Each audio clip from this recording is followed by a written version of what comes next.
The presenting sponsor of Moon Tower Soccer is FVF Law. To find out what makes FVF a different kind of injury law firm, you can visit fvf.law. Hello, friends, and thanks for listening to Moon Tower Soccer. On today's show, we're going to review the Seattle Sounders match from last week. We'll also preview our one match this week, not two, but one match this week against the Colorado Rapids. We're also going to talk about some juicy transfer rumors. My name's Landon Cottom, and I'm joined as always by Mr. Jeremiah Bentley. Hey, everybody, I'm Jeremiah Bentley. Landon, you have heard of Fighting Leslie's, correct? Yes, absolutely. And what do you know about them? Very little. We've exchanged some messages online, and I'm gonna get one of the cool T-shirts that they made, and that their mascot is Austin legend Leslie Cochran. That's about it. And that shirt that you're going to get is actually sitting on top of my desk right now because it's made it to my house, but not all the way to you. But oh, nice. Yeah. So I went to lunch a couple weeks ago with one of the guys, and for me, like this little, it was a good little conversation. Like, he grew up in Austin. Longtime soccer fan, but I thought it did a really good job of like encapsulating the Austin FC fan experience. And is that like his nickname is Aggie, and he grew up in Aggie in Austin, Texas, and was like taunted by his neighbors and teachers and like all these things, even when he was a child, about being Texas A&M fan, because that's what we did in Austin back then. So, but what he told me was like the thing that Austin FC has done is like brought all those people together, because it's the first time that he's had a team in his city that he like shares fandom with. Just like everybody else. So it's like the first time living in Austin all his life. It's like the first time he's felt like he's belonged and had something to cheer for that correlated to everybody else around him. I just thought that was a really good summary of kind of how Austin FC's brought everybody together.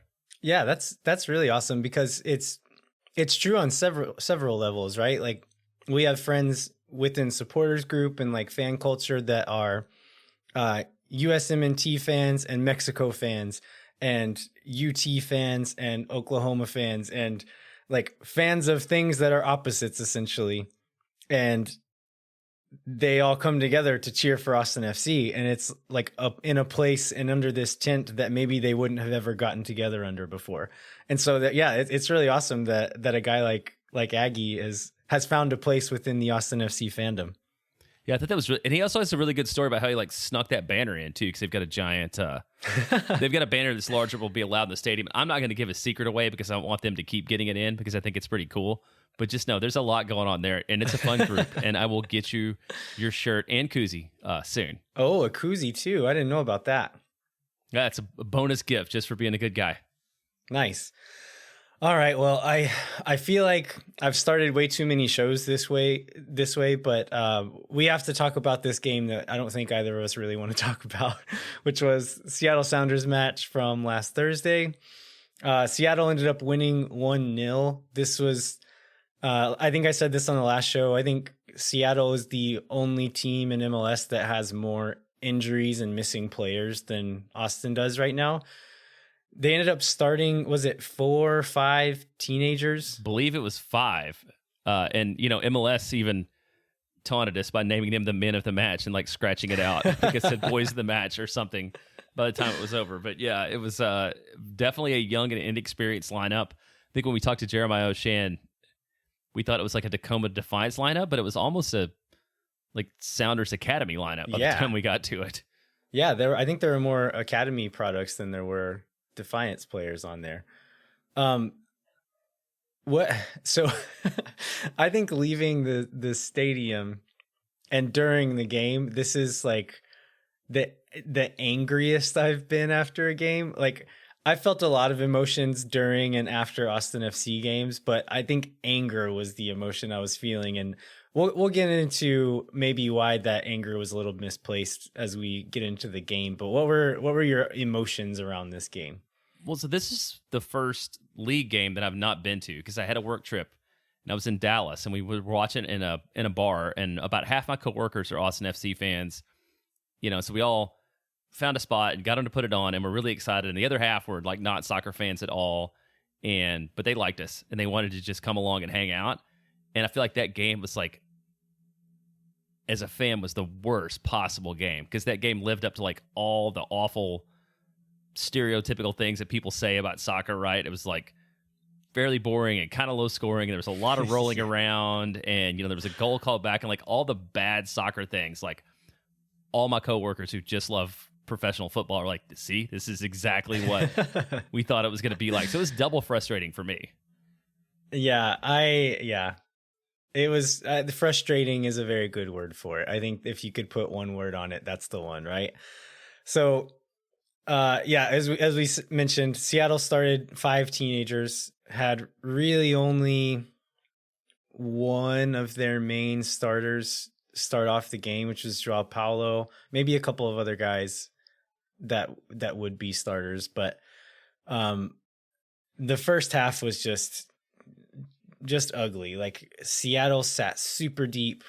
They had the center forward, Adeniran, I think is his name, around the halfway line. Everyone else, all 10 other players, are in the box.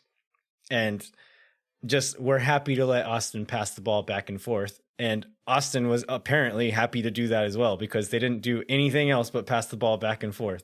And they would create the same little passing triangle on one side, pass it to all 3 players in the triangle, recycle it back out, pass it to the other side, little passing triangle, pass it to all 3 players, recycle it back out. And it just never looked like they were going to break through and actually put anything on goal. I think a lot of it is exactly what we've been talking about with this team. It's just like, we need 1 or 2 players who can make that happen. And I think there's a couple of guys who could do better who are on the team already and just injured, but we are in desperate need of these new signings to come in. Yeah, I was gonna say absolutely, and even if nothing else, and to kind of get people where they belong or where they're comfortable, because we've got some people that could do it in other spots, but they're like, everybody's either outmanned totally or they're playing out of position one way or the other. That's almost the whole attack. Yeah. So early on, Austin had, I think, 2 decent chances in the first half. Mane got a header that went just wide. It was always going to be kind of a tough one. He maybe should have done better to get it on frame, but I'm not going to blame him too much for that one. Cecilio, I think Mane crossed this ball into Cecilio in the 32nd minute, and he kind of, I don't know what you call it. Like it was about waist high, and he turned and hits it really hard, but hits it wide. I think he almost definitely should have done better on that one, at least put it on frame. But that was really it in the first half. And then the whole game, I think we didn't get many chances.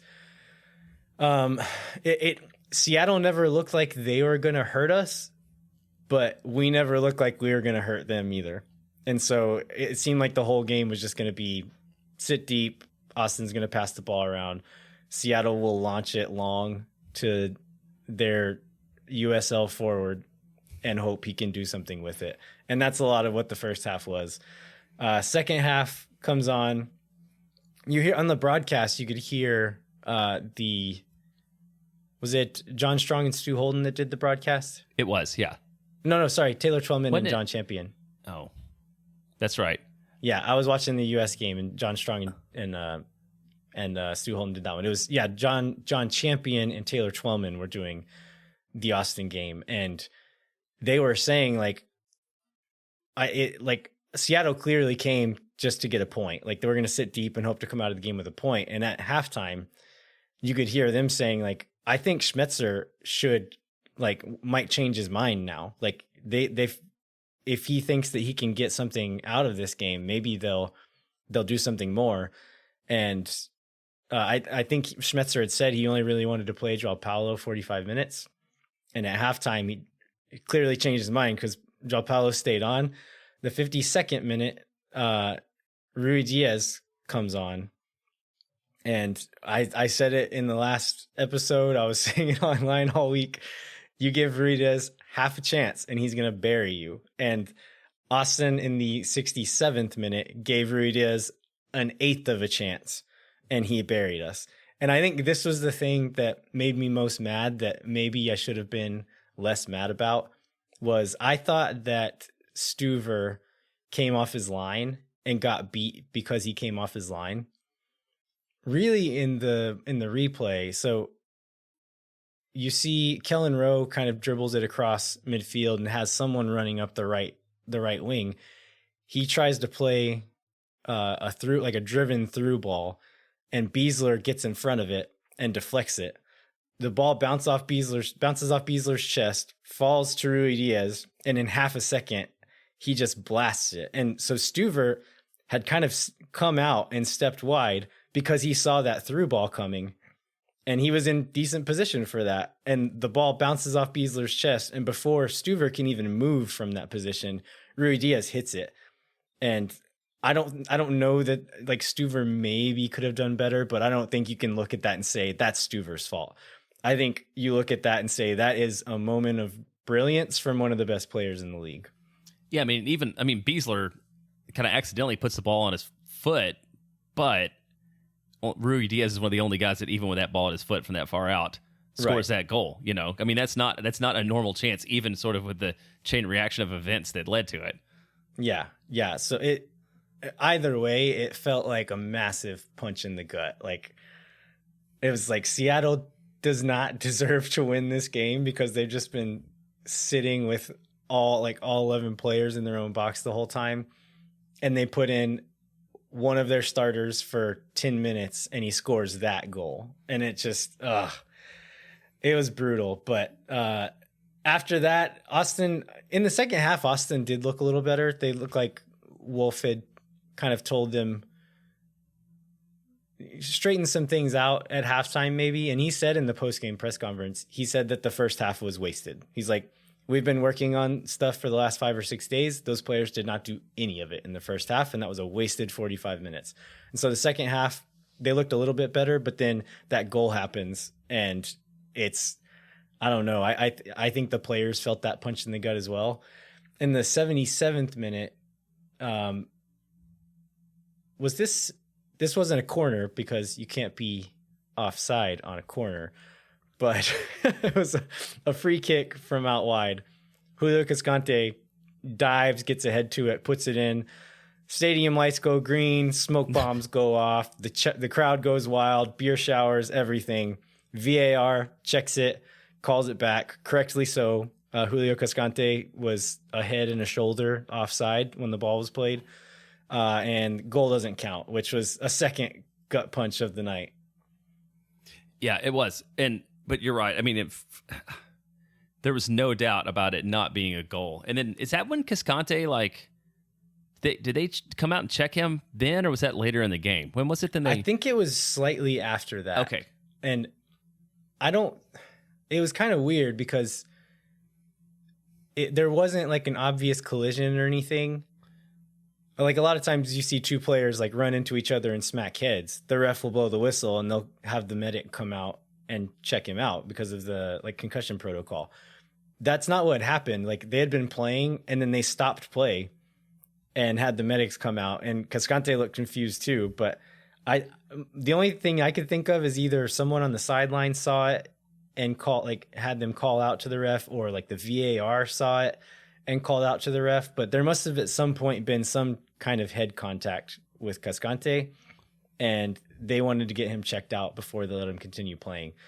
And so they checked him out, took about a minute, and they didn't even make him come off the field, did they? No, they didn't. Yeah, so I thought that was strange too. But checked him out, all clear.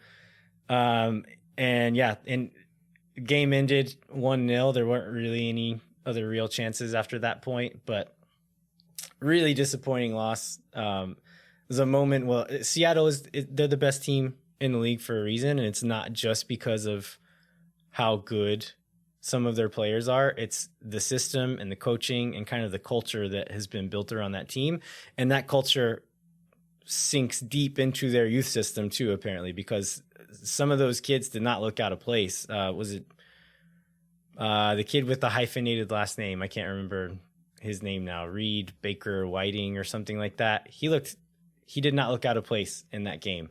And some of those other kids did a really good job too. So, Austin definitely should have done better to pull something out of that game. As far as individual player performances, is there anybody that stood out that was particularly good or particularly bad to you? I mean, I thought Cascante was good again, and I don't know. I have trouble remembering when we've talked about him on the show and when we've talked about him on Twitter or Slack, but he just continues to be impressive. So I thought this is another game where he deserves credit for being called out for having a strong performance and being the most threatening player on offense we had too. Almost picking up a goal. Yeah. Anybody else? Well, I want to talk about Alex Ring. And how did you feel about his performance?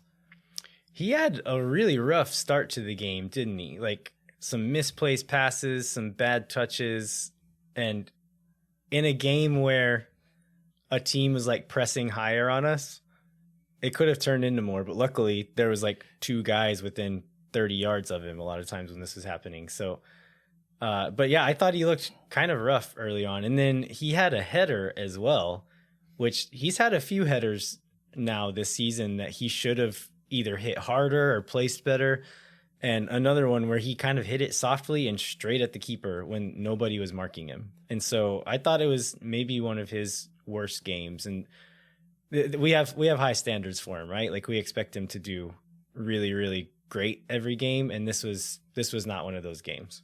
Yeah, I have to agree with that too. And he had some moments where he was still like he had interceptions you expect Alex Ring to make, but he never found a groove. I felt like he was super inconsistent, and it was either all really good or really bad, and he was way too noticeable. I think one of the things you don't want to see is a lot of like notice Alex Ring on the field doing a lot of things, right? He just wanted to intercept passes and move the ball forward and kind of get out of the way. But yeah, he was definitely all over the place too. Those are the only individuals. I mean, how much do we miss Danny Pereira? If you talk about somebody who's like Pereira's absence is the other one I have noted because they just seem like a fundamentally different team, even more so this week when he's not around. Yeah, he could have been useful in a game like this, right? Like when you in a situation where you need one player to be able to like take someone on and break a line. We're clearly not doing it with passing. There's a few times where we would play like kind of a diagonal ball over the top that would find Mane or find someone kind of making a run.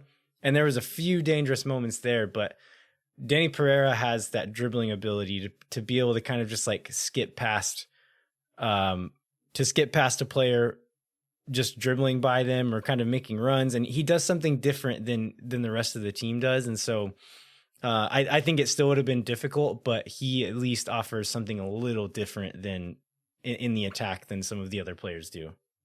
Yeah, I think we could talk about some of the stats here, and they just kind of bear out exactly what you said from observing the game. I mean, possession with 75% possession, but that was definitely possession to no aim.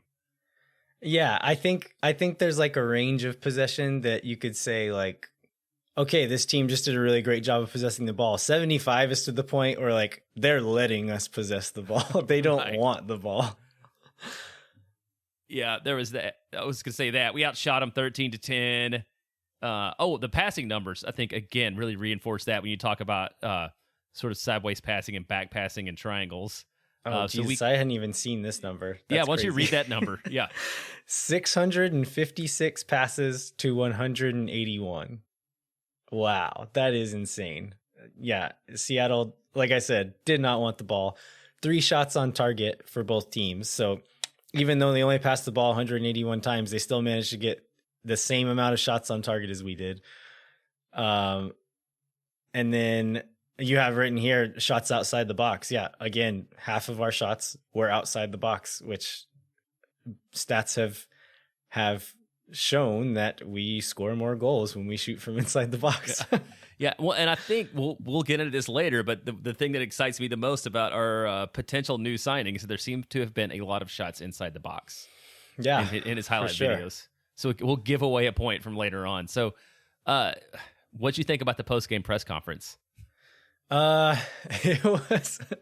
I didn't watch. I watched it later. I was driving home from the stadium whenever they initially happened, and so I gave myself a couple of days before I watched it back. But it was a little bit grim, and I could imagine it was even more grim right after it. But it was. I don't know. I think there's like some good earnestness and and honesty coming out of it to say like these are the things that went wrong from both Wolff and Fagundes, saying like these are the things that we did wrong and we need to do better. Yeah, and I don't know exactly how they pick what player is like the player in the post-game press conference generally on a game like this. I mean, I assume if somebody scores a hat trick, then that's probably the guy that we have. But I feel like Diego was probably the best person to have. Like I can imagine Alex Ring was in such a bad mood, he would not want to be who you would have on the mic. But I think Diego was the person to best like be honest about sort of the club and where they are and what they did or didn't do. To be honest, and also for like the fans not to destroy as far as like any quotes they made. Diego and Wolff said like the right players are out in the field. We had a game plan. We did not execute against that game plan, and that is not acceptable. And I think Wolff even said that there were like some things that he needs to learn as a coach, which again is a good thing to hear. I don't want a first year coach coming out and saying, nope, I did everything completely right. I'm glad to hear him say, I made a mistake and I'll learn from that one. And I believe it. He's the kind of coach that he's been called a teacher by his current and former players. And I think to be a good teacher, you need to be able to learn. And I think that's kind of the attitude that he seems to go about these things with. But was there any other quotes that you wanted to point out? Yeah, the Diego one you mentioned, I like that he took advantage. Well, I'm sorry. What he said is that that Austin needed to take advantage of players like that, and that Seattle came out and played soccer, props to them, but at the same time, we need to be better. We need to take advantage of those times, body them, and give them a little welcome to the league, because this league is not easy. And I thought that was just a really frank quote out of Diego that speaks to sort of where they fell short overall, all the way around. And I know you found there's plenty of criticism of Josh Wolff online after that. Are there any particular parts of that you want to dive into a little bit? Yeah, I've heard like some like criticism of varying degrees of reasonableness towards Josh Wolff, ranging from like criticizing him for things that he can't really control all the way to saying like he should be fired, which I think that is absolutely ridiculous to be calling for a manager's head this early in the season. And it's an expansion team. He's a first year coach. So he was not brought in to be a world beater this year. This is a long-term build. I think everyone who's been paying attention knows that.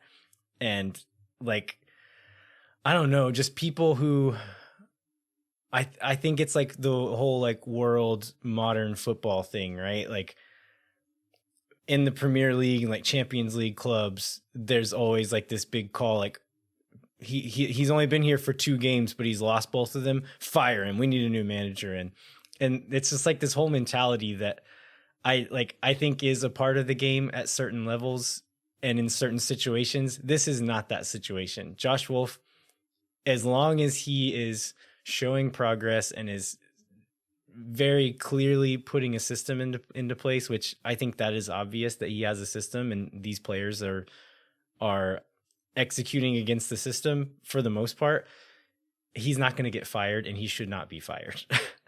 So some of the criticisms I saw were of the initial lineup. I think that's the best lineup we could have put out there given the players available. Do you think there's any alternatives that could have maybe been better there?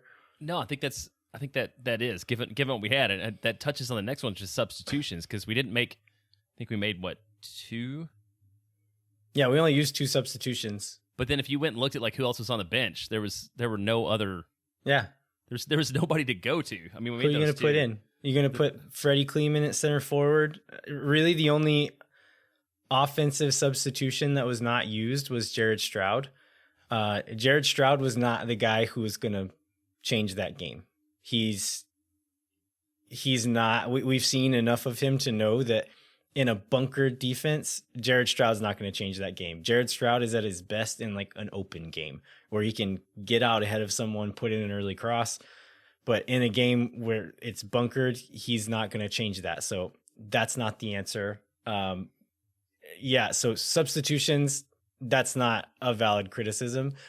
I have heard some people criticizing the tactics, and I think that one's fair. Like, if you think that there's something that you can change about your principles of play, about your tactics that are going to be better for this game, then you should put that into place. I think having come from the school of Berhalter, we've seen that Greg Berhalter is not usually willing to change how he wants to play just to win a single game.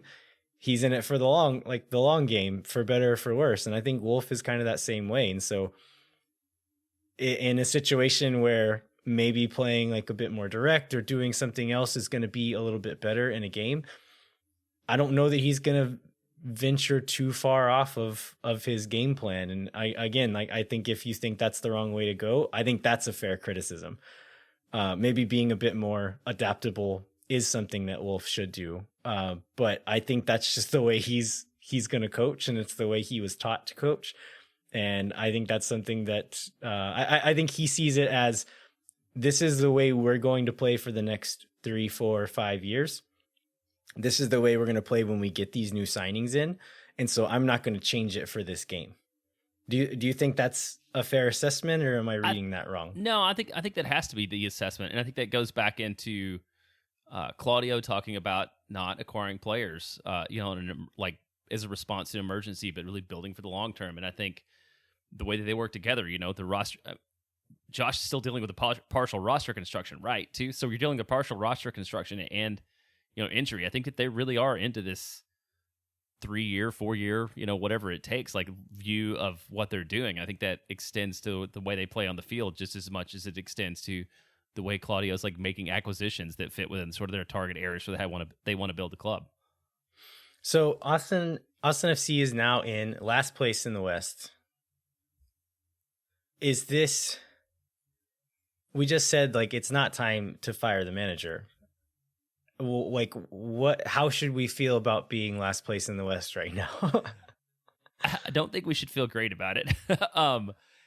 We also had last place in the West in terms of points per game played. Like I was hoping I could like look back in solace and say that, we've got a game in hand, and so we're really only in 11th or 12th. But I don't know that to be true.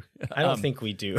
yeah. So we have nothing to fall back on. But Phil West had a headline on the Striker that was basically pondering the idea of whether these were the darkest days of this year that Austin FC fans should consider themselves at it. I mean, I like to believe so, that we have people getting healthier, we have players coming, we have a schedule that's lightening up a little bit, that this is as low as it gets, and that we will go nowhere but up from there. Yeah, I think that's probably true. If these new signings stay in limbo for a few more weeks, then I think that makes that not necessarily true. But I think even this next game against Colorado, even if none of these guys are ready to go right now, if any of them are even just like, okay, they're not going to be ready for this one, but they're in town, they're in quarantine, they're going to start training this day, they'll be ready for this day, I think just that will be enough for the fans to be like, okay, it doesn't matter what happens against Colorado, we're going to be better off in this next game. Yeah, so I was going to ask this a little bit later, but I think it makes sense now. Do you think that Josh Wolff's system makes it harder for people who are brand new to the country to like integrate? I mean, is that something we should worry about? Like, is it a complicated enough system they can't just, if they're playing really straightforward, you could just like, hey, there's a talented guy, drop him in and let him run, or do you think that the learning curve will be longer for our signings than it might be otherwise because of the way they play? I think there'll definitely be more of a learning curve for them because it's a very specific way of playing, and I think a lot of it relies on kind of bedding in with a certain group of players and kind of knowing tendencies and things like that. So I think there will be a learning curve. So yeah, I the first few games may not be the sharpest, but just the fact that like, if Djitte starts playing, the fact that he is a striker who does striker things, like even if he's not on the exact same page like if a ball falls to him a certain area, he's gonna thump it. Like he's gonna hit it, and like that's not something that many of our players have been doing. And then we'll get into the Sebastian Driussi rumors, but I think there's a lot of things that he does just naturally as a player that, although there will be a learning curve for the system, you could throw him into a game on pretty like very little preparation, and he's going to show his quality and still be able to do something. Well, let's maybe stick a stake in the heart of what was Seattle and take a break and talk about what that brighter future might look like. Yeah, well, let's take that quick ad break, and then we're going to come back and talk about the latest transfer rumor, Sebastian Driussi. When no one is around.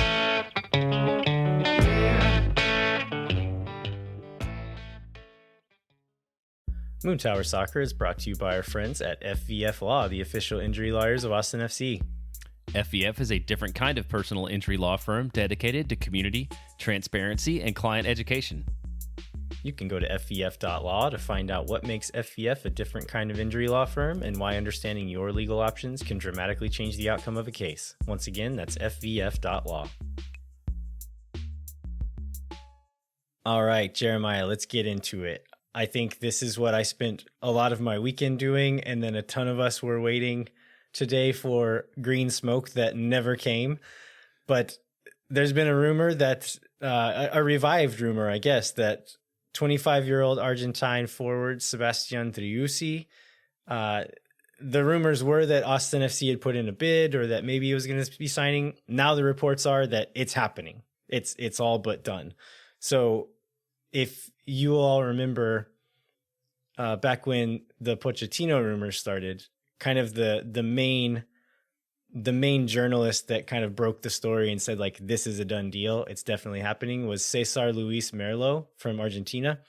Once again, today, there'd been various anonymous Instagram accounts and Twitter accounts posting it, and then a few journalists in Argentina talking about it.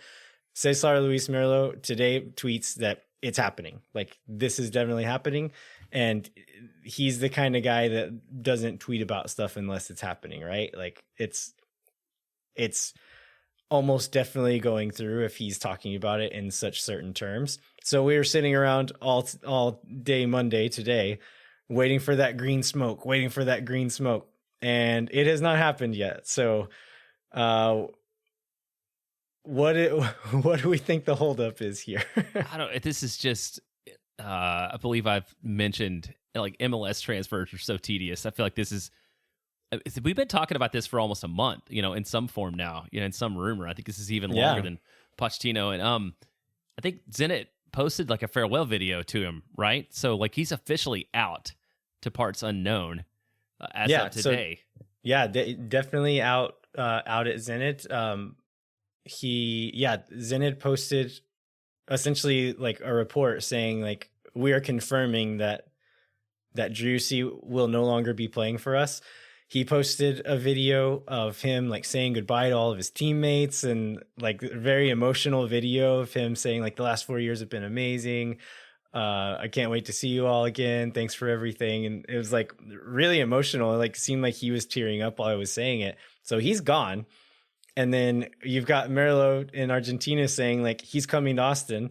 And so it's like, okay, he's definitely coming, but why won't anybody tell us that he's actually coming? Yeah, and then the most annoying part is you have MLSsoccer.com, who are the people that are signing the contracts, like posting strong rumors that he's coming or whatever, right? And it's just the way things work in this league. So I just have to imagine there's some specific parts of his contract, whether I don't know if it's a buyout, I think because he wasn't out.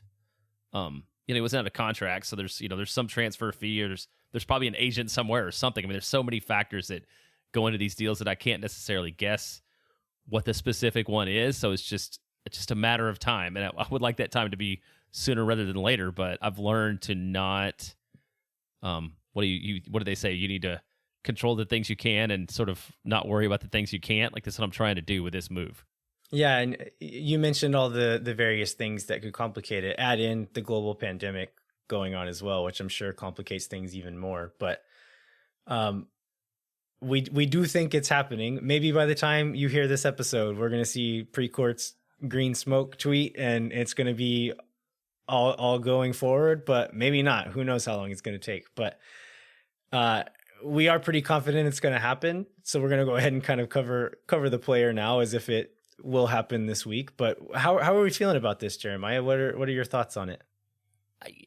I feel great about it. I mean, I feel like a person who's a starter on a championship league level team that's in a league stronger than us in a position of dire need can be nothing but an upside. I mean, more good players is a good thing for Austin, especially in attack with the way we're constructed now. Yeah. So you mentioned kind of his bona fides there. So he's been playing for Zenit St. Petersburg since 2017. They've won the league 3 times since he's been there. I'm not super familiar with the Russian league, but I know that there are teams in the Champions League every year. I looked it up, and as far as like general league value, so looking at Transfermarkt mainly, where they'll kind of estimate player value. So they had Sebastian Driussi valued at $8.5 million. On Zenit's roster, he was the 9th highest valued player, if that tells you anything. On a given MLS roster, 8.5 million is going to be the top, if not like on a very good team, maybe top 2 or 3, but most teams, that's the most expensive player. He's the 9th most expensive player on Zenit's roster. And so it's not like a nothing league. This is a pretty high quality league, especially at the top. I think the quality goes down as you get further down the table there. But Zenit plays in Champions League every year, including Driussi playing in Champions League. He has a Champions League goal, so like lots of Champions League minutes under his belt.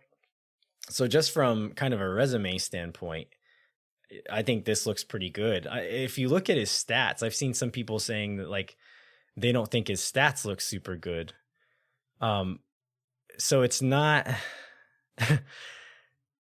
He hasn't ever scored like 25 goals, but if you find a guy who has scored 25 goals, then those are the ones that cost $25 million, right? So, but looking at his stats, they're not bad by any means. So over the stretch of his career in the Argentinian league and in the Russian league, he has had 0.37 goals per 90 and 0.18 assists per 90. So if you extrapolate the goals out, that ends up being like a 12 or 13 goal season across the span of an MLS season.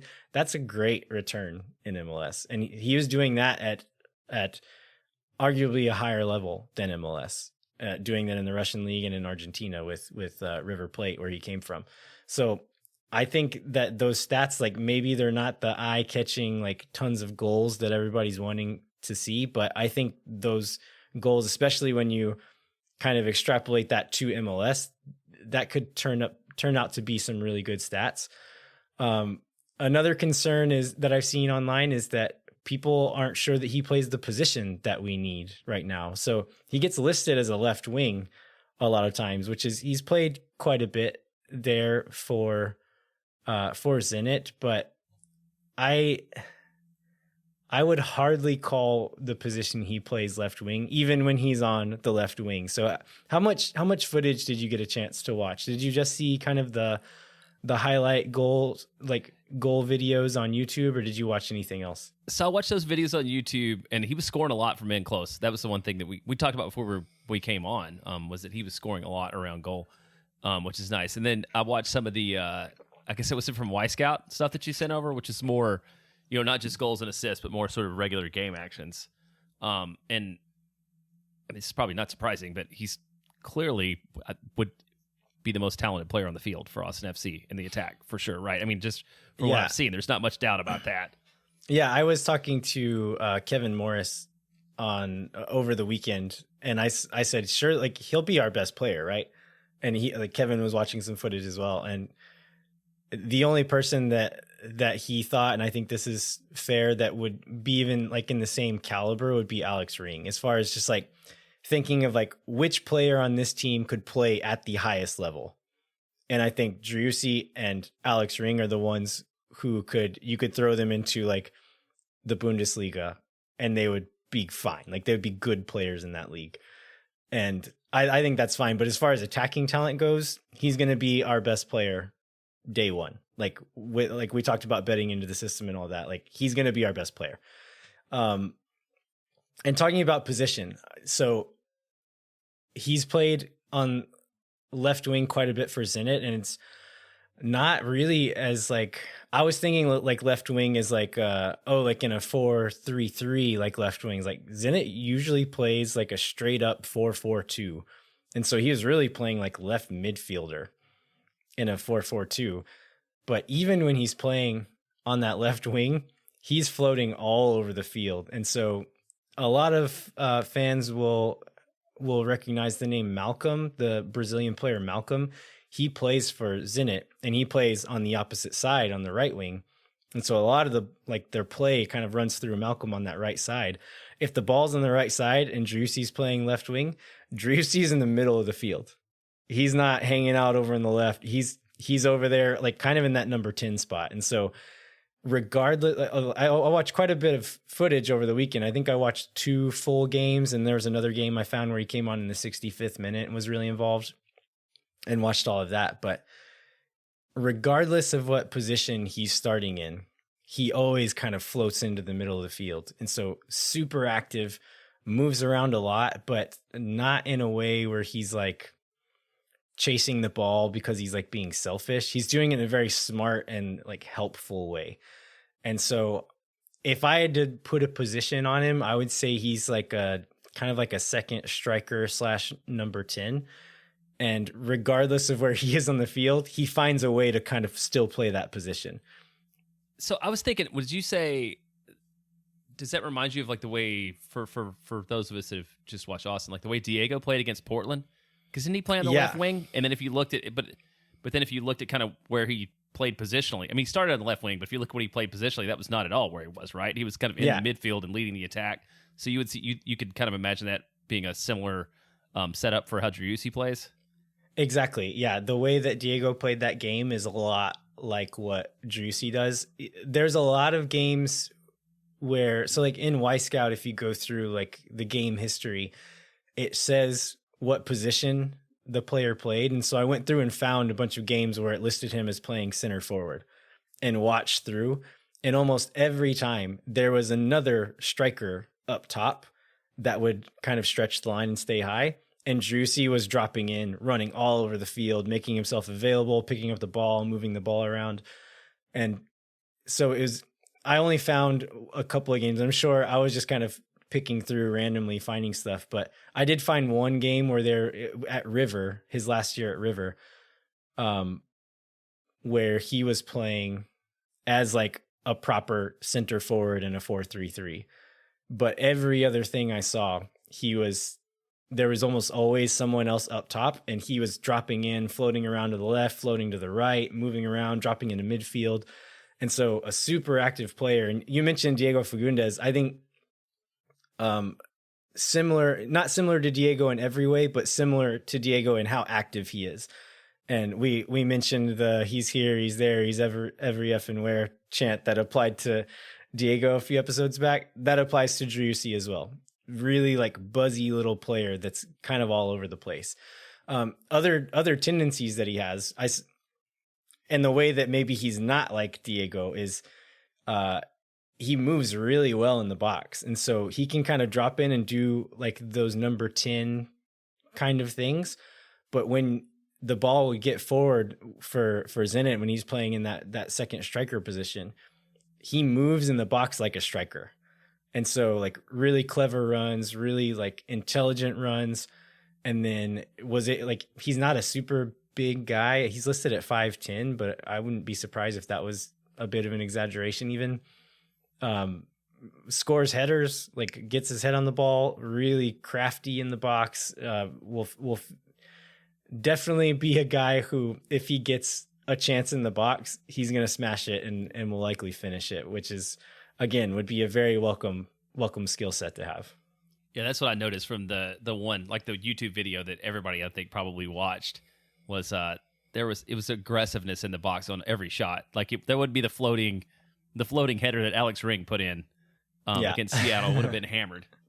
So a few other observations that I had when watching through this, he has a really nice cross as well, and for Zenit when he's on the field took most of their corners, and so I feel like he maybe would even like take Cecilio's spot on corners. I've noticed that Wolff likes to have an in-swinging corner. And so if it's from the left corner, then Cecilio takes them. If it's from the right corner, then Jean takes them with his left foot. And so I could see like those longer range free kicks and corner kicks that maybe Driussi would step in for Cecilio in those spots, and we could get Cecilio in the box. As far as like playing that like as like a false nine or like a second striker, I could see in the meet, like if Djitte somehow gets delayed longer than what Driussi is and Driussi starts before, or if maybe Jitte's not quite ready to be starting games, I could see them playing Driussi at the 9 and playing kind of the role that Cecilio has been playing, that false 9 role. He does that better than Cecilio.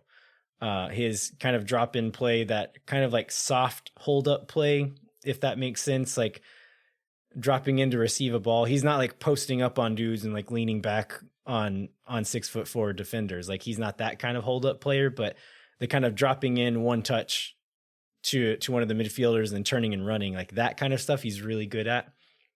And so he like does Diego stuff better than Diego. He does that false 9 stuff better than Cecilio.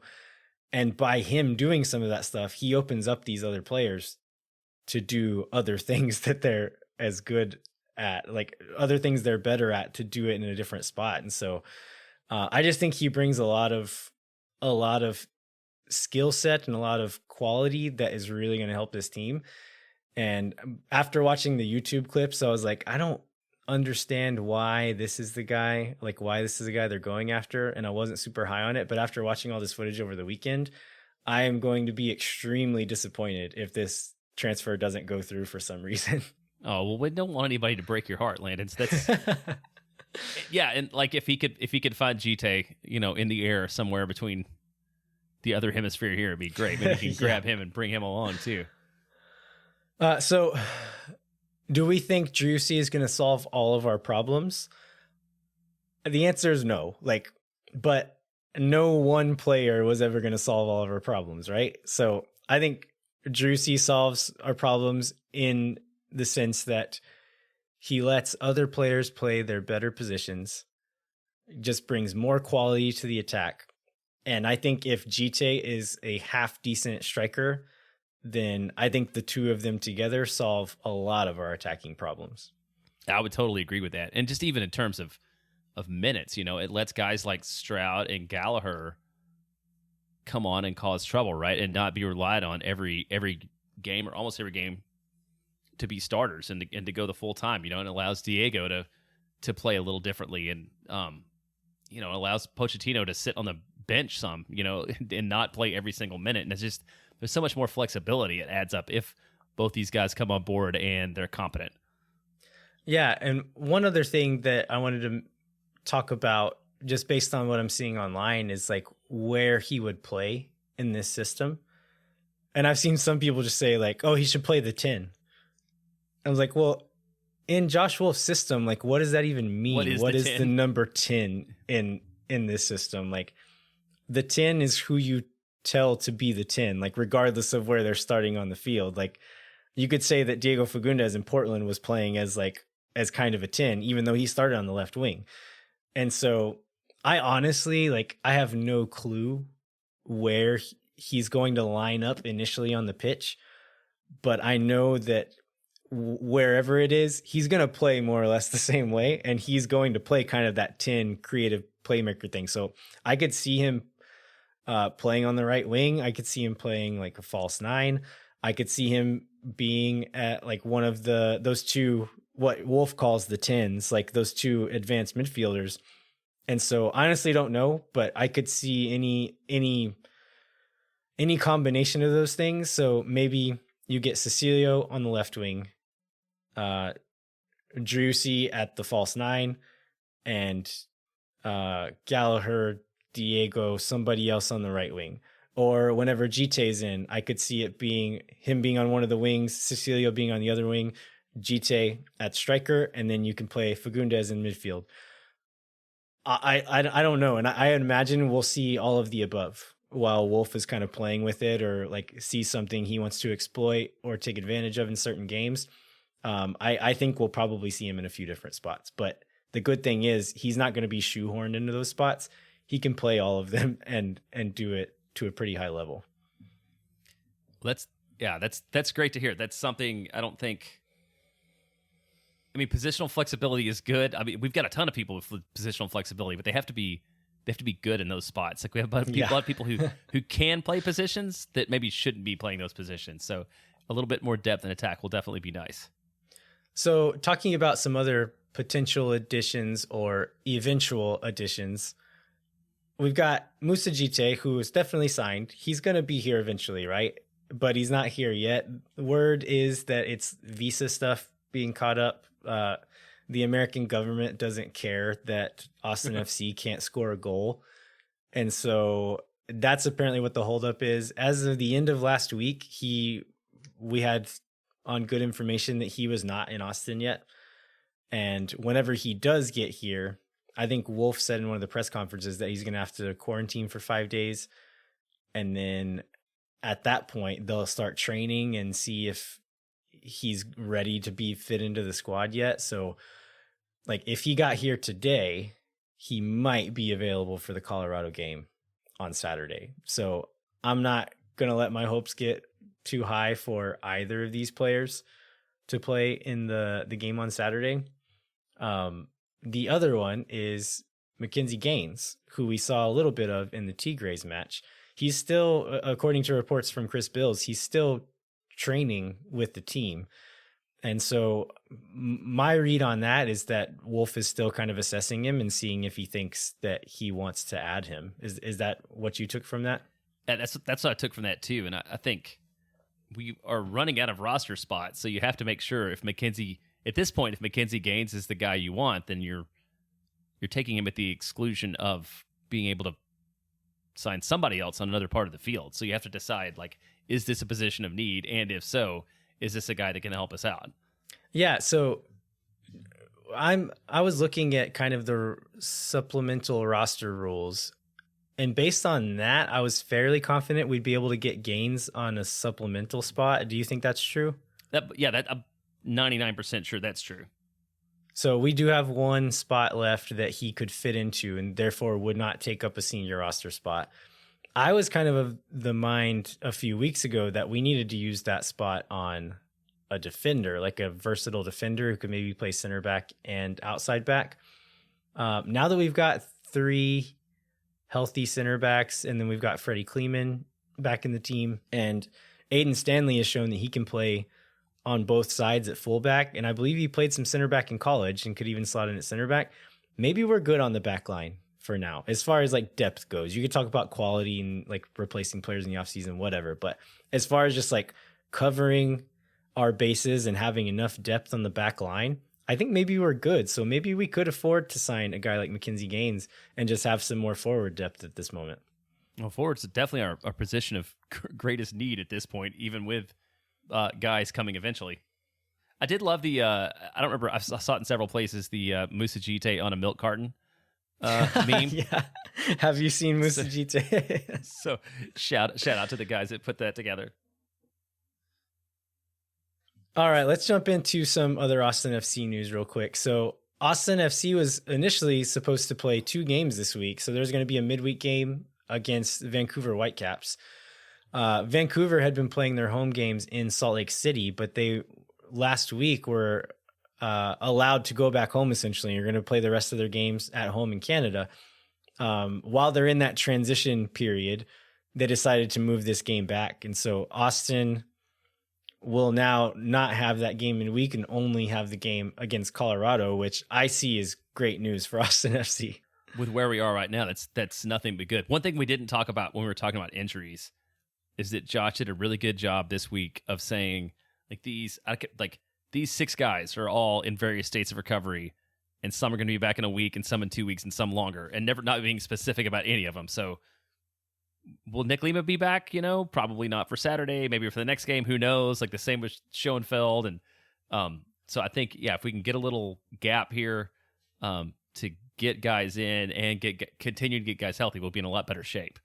Yeah, absolutely. I think the main one would be Pereira. We don't have a clear timeline on Pereira, do we? We do not. And Josh has another press conference tomorrow afternoon where he'll get asked again, but he's never going to say yes for sure or no, absolutely not. He did with Lima. He did say 1 or 2 more weeks probably. So I would say Lima might be a stretch for the Colorado game, but after that, I imagine we start seeing him at least dressing again and being available, even if he's not ready to start. But yeah, with the others, he's been very vague and probably intentionally so. Let's see, what else do we have? The upcoming away match at FC Dallas. So this is going to be the first Copa Tejas match in the regular season, our first away game within Texas. This is going to be a big one, isn't it, Jeremiah? Yeah, it's absolutely going to be a big one. So I know there's at least 500, and I'm guessing closer to 600 or 700 Austin folks who are planning on making the trip up for that one. So we may have a bigger supporter section than FC Dallas, because we'll put a link in the show notes. There's a lot of the Austin folks are sitting together, and so those tickets are available for purchase from the FC Dallas website. But it's going to be a huge crowd. Bus travel up and back is being arranged, and you're going to be a part of that. You're going to have a heck of a weekend. Do you want to share with everybody what your plan is for August 7th and 8th? Yeah, so my wife she has some an extended time off of work and is going to go spend some time doing some volunteer work in Mexico. And so I'm going to go down the first week that she's there, and we're just going to kind of have a vacation before she starts her volunteer stuff. We're leaving the day after this match up in Frisco. So we're going to take the bus with all the supporters up to Frisco, go to the game, take the bus back, which will probably get home around 2 a.m. And then we're going to catch a flight at 8 a.m. the next day to Mexico. And so we're going to have kind of a whirlwind trip, but didn't want to miss this game. I'm very much looking forward to us taking 600-700, maybe 1,000 people into FC Dallas's home stadium and kind of making it a home game. And so if any of you want to be a part of this, like Jeremiah said, we'll throw that ticket link in the show notes. You can buy a ticket. If you buy it through this link, you'll be guaranteed to be in the section with Austin FC fans. It will give you a specific seat, but I think the plan is for it to kind of be just general admission. If you're an Austin fan, you sit in this section, find a seat, sit with your friends, be wherever you want to be. And so don't worry too much about where it actually is. Just buy it through that link and you'll be with the Austin people. And then, as Jeremiah mentioned, there's going to be some bus travel organized as well that we'll have more information on before that game. But if you watch, just check the emails from your supporters group. If you're in a supporters group, find it on Twitter or wherever you get your information, and you'll find some information about that pretty soon. And we should also, pretty sure there will be at least a tailgate and maybe a meetup at a bar before that too. And we should also send a shout out to Katie Ensign, who is one of our favorite people and also does so much of this travel planning, putting in countless hours to make sure that a whole lot of people can get together and travel and have a good time in the Austin FC way. Another bit of local soccer news is the Austin Soccer Foundation is having their annual awards gala on August 12th. Tell us a little bit about that, Jeremiah. Yeah, so the Austin Soccer Foundation, they have a few things that they do. They help train up coaches. This awards gala is their fundraiser for their scholarship program, which goes to local kids to help them get into college. I believe this is their 4th annual one. This is a live event on the August 12th at the South Congress Hotel, which they are happy to be doing again. And this year's honoree is Amobi Akuku, a soccer player from the Bold, who, in addition to that, is the founder of a financial literacy platform and a Forbes 30 under 30 class of 2021 member. So a really cool guy connected to the soccer scene. here in town. So it should be a fun event. It's a fundraiser where they can raise scholarship money to send some kids to college and do a little good in the community. And I'm sure a lot of the other soccer people that we know and love will be a part of that. All right, let's jump into a quick preview of the Colorado Rapids game. So what can we expect from this game? And I guess we've been doing like a little history of the team and stuff like that. I think we can kind of skip that and just jump into what can we expect from this game, right? Yeah, so if for those of you that don't remember, that was one of the high points of the season was Denver Day when we went to Colorado and to beat them 3-1, but they've looked a lot better. I think they were near the bottom of the Western Conference at that point in time, but they looked a lot better since then. They're up to 4th in the West. They had a strong July. They had 2 wins and 2 draws up until this Saturday when they got blown out by RSL in Salt Lake. Was Phil at that game? No. Phil was in Salt Lake, but he wouldn't have. Never mind. He wouldn't have been there to cover. He went to one of the Texas teams up there. He was one of the Texas teams, but yeah. So I think that was a bit of an anomaly, but yeah, they're definitely stronger than they were earlier in the year, but they are missing some players. Yeah, so they currently have several players missing. They have Kellen Acosta, Sam Vines, and Jonathan Lewis are all with the national team at the Gold Cup. So funnily enough, they might. By then they'll probably be gone from Austin, but they're all in Austin this week, just not to play in that game. And then Diego Rubio has been injured. I'm not sure if he's going to be back yet or not, so they might be without their first choice striker. And then center back Danny Wilson, who started every game for them so far, is out on yellow card accumulation, so he's not going to be available for that game. So they're missing quite a few players.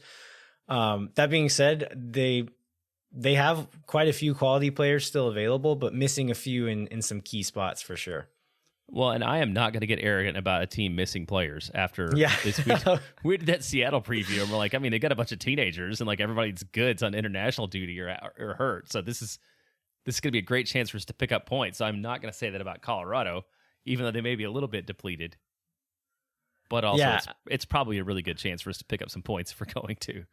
Yeah, I think from a morale standpoint, Austin FC fans need at least a point out of this one. But if we can get some green smoke before then, maybe it won't matter as much. Yeah, and it'll be a Saturday night, so it'll be one of our first like Saturday night home game in a while, right? In a long time, yeah. It seems like forever. So it should be a party. What do we say? The supporters section is never defeated, so we'll be loud and we'll cheer the whole game and hopefully get some results on the field. Hopefully we'll make some good choices this time in the final third as opposed to what we've been doing lately. Yeah, absolutely. All right. Before we wrap up, we'd like to remind you to rate, review, and subscribe wherever you get your podcasts. And we'd also like to invite you to continue the conversation on social media, mostly on Twitter. That's where we spend a lot of our time these days, especially while we're waiting for Verde Smoke from Anthony Precourt. But you can find me at LVRHO87.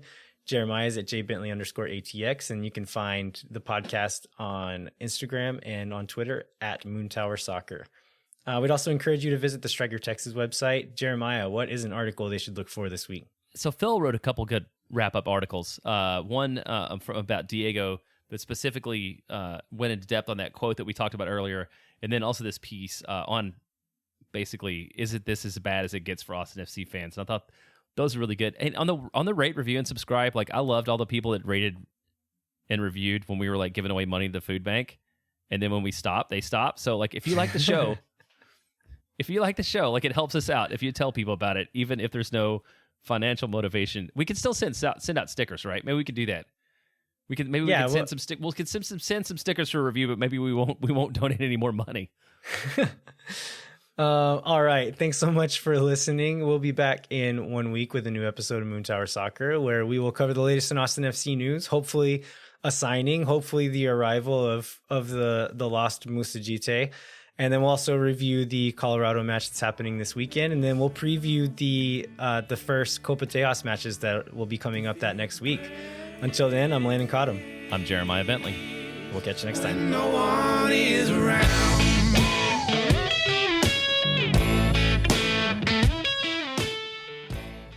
Yeah, so I think we can talk about Jeremiah, timeout. Okay. There's a wasp flying around. Oh no. Hold on.